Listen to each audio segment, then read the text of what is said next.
সংবাদ সবাইকে স্বাগত জানাচ্ছি। আমি ফিরোজ তোহা। শুরুতেই সংবাদ শিরোনাম জানিয়ে দেব এই মুহূর্তে হাতে পাওয়া সর্বশেষ গুরুত্বপূর্ণ আপডেট বাংলা সংবাদ।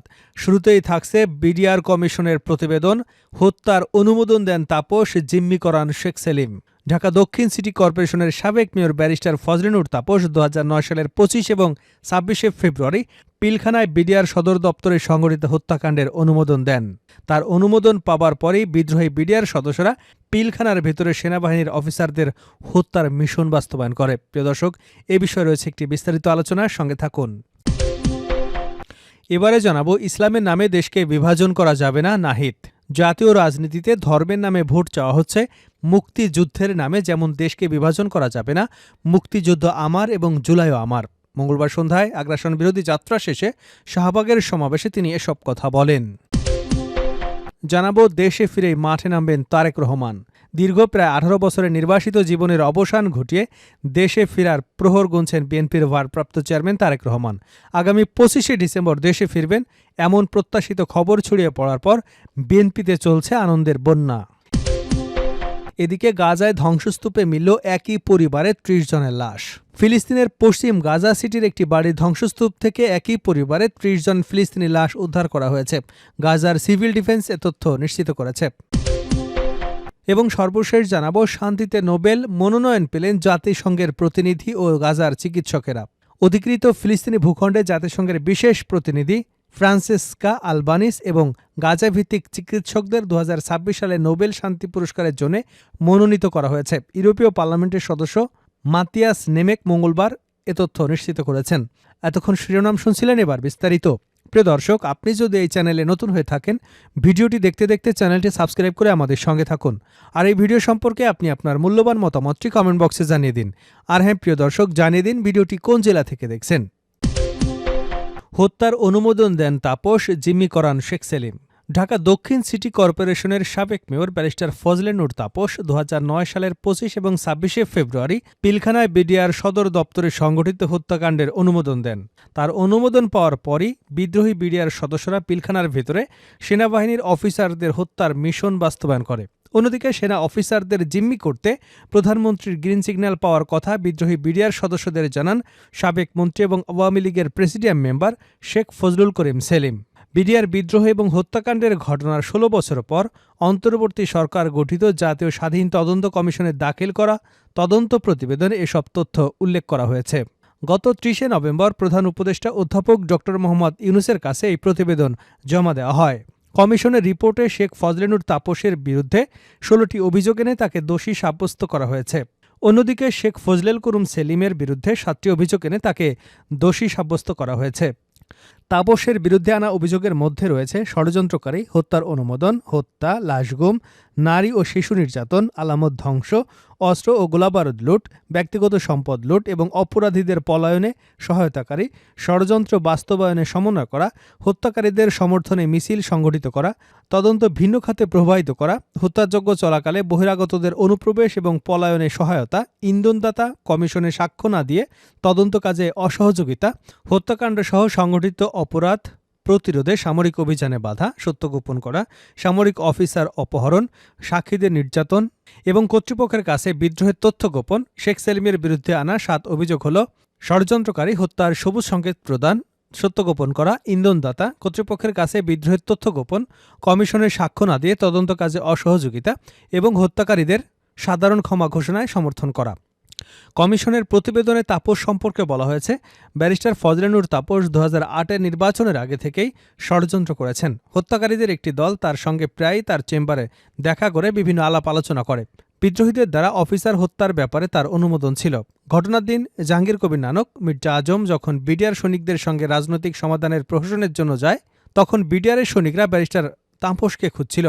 সুবেদার গোফরান মল্লিকের কথায় উঠে এসেছে যে ব্যারিস্টার তাপসকে বিডিআরের ডিজি করার জন্য স্বরাষ্ট্রমন্ত্রী সাহারা খাতুনের প্রস্তাব ছিল। ব্যারিস্টার তাপস বিডিআর সৈনিকদের পরিকল্পনার সম্বন্ধে সম্পূর্ণভাবে অবগত হলেও এ বিষয়ে বিডিআরের ডিজিকে কোনো কিছুই জানানো হয়নি বলে প্রতীয়মান। ঘটনার দিন হত্যাকারীরা যমুনায় গিয়ে বৈঠক করে বের হওয়ার পর সংবাদ সম্মেলন করা হয়। সেখানে ব্যারিস্টার ফজলেনুর তাপস হত্যাকারীদের পক্ষে গুরুত্বপূর্ণ ভূমিকা পালন করেন।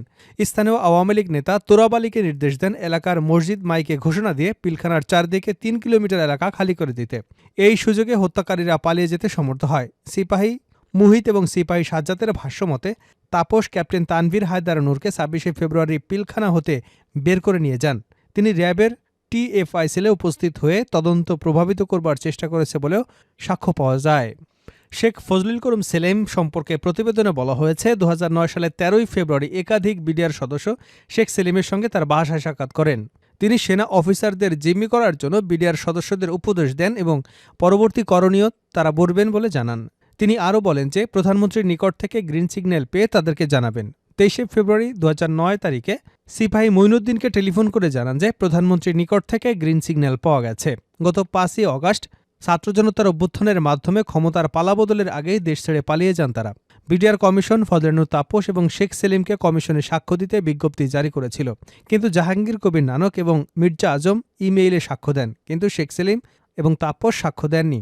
২০০৯ সালের ২৫ এবং ২৬শে ফেব্রুয়ারি বিডিআর বিদ্রোহ এবং হত্যাকাণ্ডের পর সরকার ২০০৯ সালের ২রা মার্চ সাবেক সচিব আনিসুজ্জামান খানকে সভাপতি করে ১১ সদস্যের একটি টিম জাতীয় তদন্ত কমিটি গঠন করে। আনিসুজ্জামান খানের জাতীয় কমিটির সদস্য ছিলেন তৎকালীন ব্রিগেডিয়ার জেনারেল মোহাম্মদ হাসান নাসির। তিনি গতকাল আমাদের সময়কে বলেন, ব্যারিস্টার ফজলেনুর তাপস ছিলেন পিলখানা হত্যাযজ্ঞের মাস্টার মাইন্ড। শেখ সেলিম, ফজলেনুর তাপস সহ শেখ পরিবারের কেউ আমাদেরকে কমিশনে জবানবন্দি দেননি। শেখ হাসিনার নির্দেশ ছিল তারা যেন কোনো জবানবন্দি না দেন। তিনি আরও বলেন, তাপসী সেনা অভিযানে বাধা দেন এবং সেনাবাহিনীকে আবাহনী মাঠের দিকে সরে যেতে বলেন। ইসলামের নামে দেশকে বিভাজন করা যাবে না নাহিদ। ইসলামের নামে দেশকে বিভাজন করা যাবে না বলে মন্তব্য করেছেন জাতীয় নাগরিক পার্টির আহ্বায়ক মোহাম্মদ নাহিদ ইসলাম। তিনি বলেছেন, জাতীয় রাজনীতিতে ধর্মের নামে ভোট চাওয়া হচ্ছে। মুক্তিযুদ্ধের নামে যেমন দেশকে বিভাজন করা যাবে না, মুক্তিযুদ্ধ আমার এবং জুলাইয়ের আমরা, মুক্তিযুদ্ধ আমার এবং জুলাইও আমার। মঙ্গলবার সন্ধ্যায় আগ্রাসন বিরোধী যাত্রা শেষে শাহবাগের সমাবেশে তিনি এসব কথা বলেন। নাহিদ ইসলাম বলেন, আওয়ামী লীগের রাজনীতির মাধ্যমে মুজিববাদ দিয়ে বাংলাদেশকে বিভাজিত করে রেখেছিল। আমরা মনে করি মুক্তিযুদ্ধ বাংলাদেশের রাষ্ট্রের অন্যতম ভিত্তি। পার্শ্ববর্তী দেশ বাংলাদেশকে তাবেদার রাষ্ট্র কায়েম করবার জন্য বারবার চেষ্টা করেছে। আমরা ৫ই আগস্ট আওয়ামী লীগের বয়ান থেকে মুক্তিযুদ্ধের আকাঙ্ক্ষা বের করে নতুন বয়ান প্রতিষ্ঠা করেছি। তিনি বলেন, বাংলাদেশের স্বাধীনতার ৫৪ বছর পার হয়েছে, কিন্তু এখন আমরা মুক্তিযুদ্ধের প্রশ্নে সুরাহা করতে পারিনি। বাংলাদেশে নির্বাচন বাধাগ্রস্ত করবার চেষ্টা হচ্ছে। আমরা সুষ্ঠু নির্বাচনের মাধ্যমে গণতান্ত্রিক উত্তরণ চাই। তিনি আরও বলেন, শরীফ ওসমান হাদির উপর হামলার পর বিষয়টিকে সহজভাবে দেখার আর কোনো উপায় নেই। আমাদের নিজেদের নিরাপত্তা নিজেদের নিতে হবে। জনগণ ছাড়া আমাদের আর কোনো নিরাপত্তা বাহিনী নেই। পুলিশ বাহিনী যদি ব্যর্থ হয়, আমরা পাল্টা আঘাত চালিয়ে যাব। দেশে ফিরেই মাঠে নামবেন তারেক রহমান। দীর্ঘ প্রায় ১৮ বছরের নির্বাসিত জীবনের অবসান ঘটিয়ে দেশে ফেরার প্রহর গুনছেন বিএনপির ভারপ্রাপ্ত চেয়ারম্যান তারেক রহমান। আগামী ২৫শে ডিসেম্বর দেশে ফিরবেন, এমন প্রত্যাশিত খবর ছড়িয়ে পড়ার পর থেকেই বিএনপিতে চলছে উৎসবের আমেজ। দলের কর্মী সমর্থকদের মধ্যে চাঙ্গা ভাব চোখে পড়ার মতো। এদিকে দেশে ফিরেই নির্বাচনী মাঠে নেমে পড়বেন তারেক রহমান। সময় বিবেচনায় রেখে বিভাগীয় পর্যায়ে সমাবেশের আয়োজনের কথা ভাবছে বিএনপি। জনসভাগুলোয় তারেক রহমানের সশরীরে অংশগ্রহণ করবেন বলে সংশ্লিষ্ট সূত্র জানিয়েছে। অন্যদিকে তারেক রহমানের বহু প্রতীক্ষিত আগমন ঘিরে বিএনপি এবং এর অঙ্গ ও সহযোগী সংগঠনগুলো এখন মহাব্যস্ত। দলের দ্বিতীয় প্রধান নেতাকে বরণ করতে চলেছে সর্বাত্মক প্রস্তুতি। দলীয় সূত্র বলছে, তারেক রহমানের প্রত্যাবর্তনকে কেন্দ্র করে অভ্যর্থনা এবং সাংগঠনিক তৎপরতা সমন্বয়ের জন্য গঠিত হচ্ছে একাধিক বিশেষ কমিটি।